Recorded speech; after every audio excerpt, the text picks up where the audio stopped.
When it comes to dreams, especially dreams about people that you've lost, and maybe let's say you you say, Nathaniel, where's my mother, where's my father, where's my loved one who has crossed over? I don't see them in my dreams anymore. I want you to know that some people can appear in your dreams and some people can't appear in your dreams, and it's dependent on their level of experience on that side, but not attached to how you know them, but rather to how they realize themselves, as we all do when we go back to our essence. So that means some of your people go back to a soul that has the capacity to create an infrastructure to commune with you in your essence only when you are finally not distracted and flippant sleeping and not trying to think all the time, so that you can experience reality. And that thing you call dreaming is how you experience reality beyond the physical body. So whether you know how to meditate or not, dreaming is a nice glimpse of what meditation feels like. Especially when you say, oh my word, I went from this place to that place, I saw this, I saw that, and you're having spiritual dreams, which means dreams that are not convoluted and inputted by your subconscious intake, and then you suppress it. And then sometimes what comes from the soul as well, which regurgitates in the subconscious.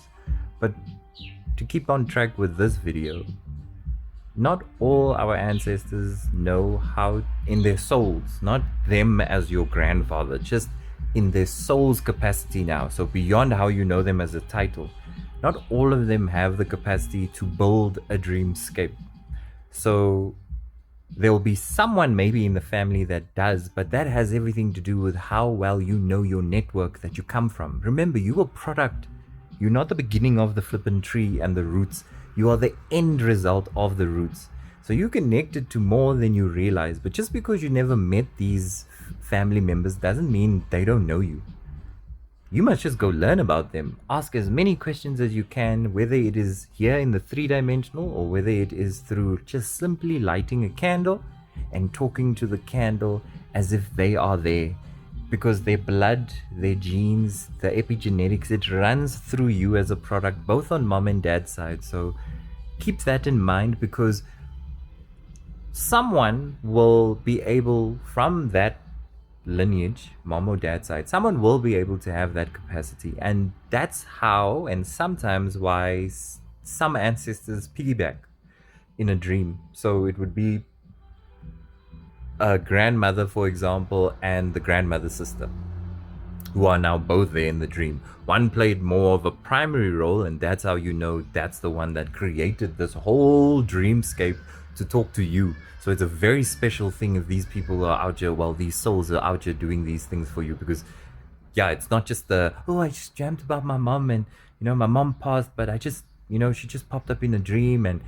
And you'll know these dreams have a format. There's a process we're going through. It's not just whimsical dreams. That's how you know you had nothing to do with it.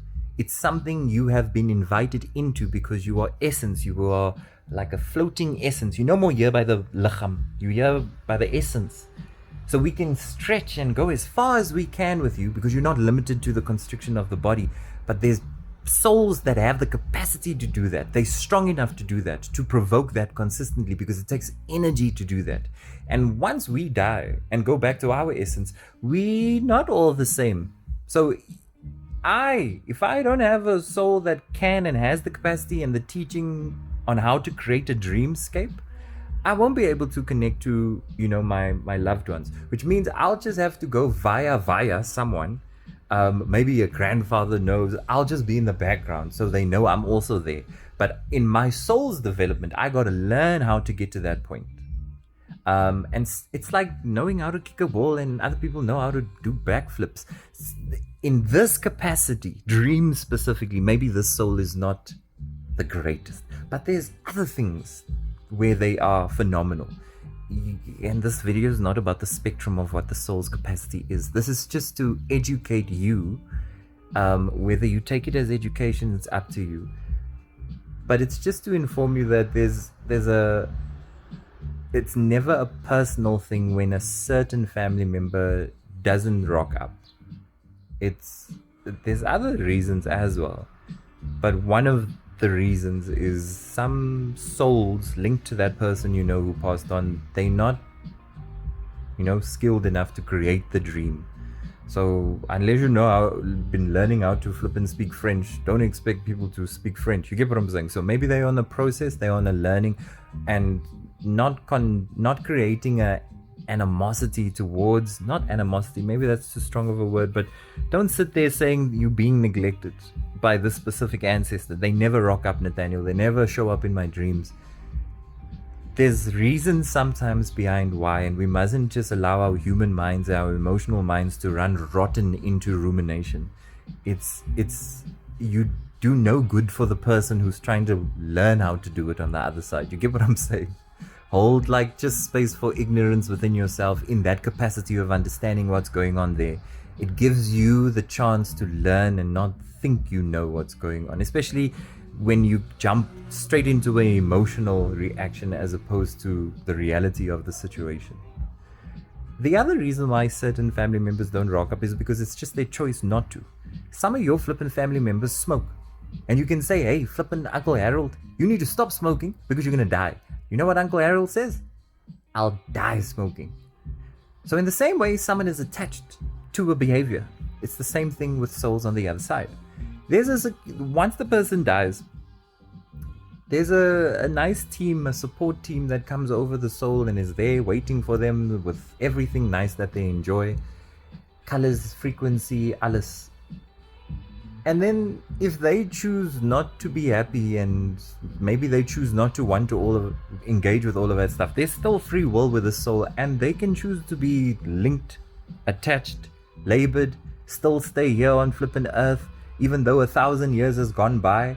And they're just more, but that's a choice. But there is a reoccurring hey, hello, we're just checking in. Do you want to come out of your slumber or you still want to stay here? This is like how some of you parent your teenagers. You just let them rot there in their hoodies and their phones and their headphones and their TikTok. Some souls just choose to be in that place. And because time is not a thing, it's up to them to feel it out. And once there's a choice for the soul to develop from that, there is a team to get them out. Now, let's say one of your ancestors is one of these people. That's also a reason why they don't show up in your dreams. It's because if they were as this, you can get a sense of where and what type of soul and identity the soul has by sometimes gauging the behavior of the human as a whole, not as a culture or as a gender. As a whole, you just see there's an essence about you, and I see the essence. You always moving, Uncle Harold. Always moving, can't be still. So naturally, if Uncle Harold passes through the body, goes back home, his essence gives us an indication that he's also going to be a restless soul. So he's not going to ascend gracefully and, maybe give in to the trust of the Lord above. Maybe there's still things that he needs to feel. And because Uncle Harold, or the essence of Harold, still needs to learn in amongst all the other essences and experiences that he has had through a he, she, up, down, rich, poor experience, knowing, unknowing, this is their choice. So in this time, they may be you are one of many experiences they must visit in a dreamscape. Let's think about it that way. And yeah, if they still need to work through their stuff, there's not really time to engage in anything outside of themselves as a soul. And if they're operating at that level, they also don't have the capacity to create a big dream like that. That's a lot of energy to create a dreamscape of love, especially if they don't feel love. You get what I'm saying? So again, it's not a case of them ignoring you. It's just a case of, if you analyze the human experience, not as mother, father, or a title, or rich or poor, just look at the human experience, you get an indication of a percentage of what the spiritual identity is of the person. And if you know already they're not struggling, it's a choice to be where they are, then you know that they just are where they are. And you just give love, man. It's like, if you don't want to come out, uncle, I love you either way. Mwah, I love you. I know you there. I know, I can feel, I know you vibrate somewhere in the essence, but I love you either way. You get what I'm saying? This kind of energy provokes a different kind of expectation they have in themselves, and it's just an aid for when they make a shift. That energy of love is there for them. So don't be quick to being emotional about why certain family members don't rock up. Also, don't think that they serve your expectation of when you want to see them. Our understanding of time here on earth, we think we know. That's the vibes here, but we are, when it comes to time, there's a different pattern going on. So just hold space for the fact that maybe there's a structure that happens within. As and when you are ready, you will get what you need and fulfill the experience that you need. But you must create the pathway for those dreams to be there. You can't be eating like shit and expect your dreams to be great. You can't be watching flipping things until 2 o'clock in the evening and saying this is, or in the morning hours, and say, no, this is normal. You can't be working late hours and say, I don't connect to dreams anymore. I'm like, where's your 8 hours of sleep and rest? If you're stressing all the time, if you're sick, if you're ill, you can't say, where's my dreams, Nathaniel? The way you look after your garden enables you this sentient experience with the universe and the extensions of those benefits, which is connecting to your loved ones, connecting to your spirit guides, connecting to whatever experience that you can, beyond your thinking, create. But that takes nurturing the garden, and nurturing the garden has everything to do with your body. If you don't care for your body like a garden, pH, some of the garden needs acidity, some of the other garden needs this water, good water drainage, this one needs shade, that one. You need to understand your body as a complex organism like that, which will aid you in nurturing what you're seeking for in these beautiful dream experiences. But if no one is teaching you this in school, if no one is teaching you this in your family, if no one is giving you this guidance, then you will always can very easily get scared of nightmares, feel like your dreams are telling you things, and then you act erratically on your dreams. And there's such an uneducational experience of something so profoundly educational. But it takes the simplest way of feeling it and understanding it, and not running to the internet to explain something that's happening within. How the hell does the internet know what is happening within you? The message came to you.